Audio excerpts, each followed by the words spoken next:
आपल्यातलं काही मराठ्याचं कसं झालं तुम्हाला माहिती का? यायला स्टोरी ठेवणं जमत नाही पाटलाची, किंवा आपले मुंबईमधले जे बांधव आहे तिथं जाईल ते साईड उठणं स्टोरीला जमत नाही, कुठं व्हॉट्सअपला ठेवणं जमत नाही, कुठं पाटलाबद्दल 2 शब्द बोलणं जमत नाही.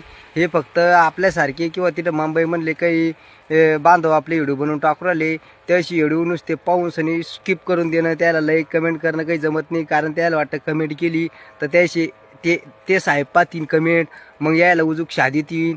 आणि आरक्षण यायला सगळ्यात आधी लागतं, पण कसं लागतं?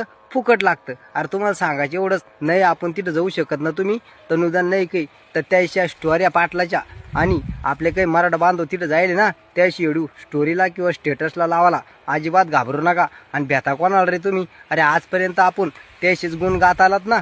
कसे? साहेब तुम आगे बढो, हम तुम्हारे साथ है. अरे साहेब पुढे गेले काहीचे निघून, तुम्ही इथंच बसले खडकायवर. अरे सुधरा जरा सुधरा. एक मराठा कोटी मराठा.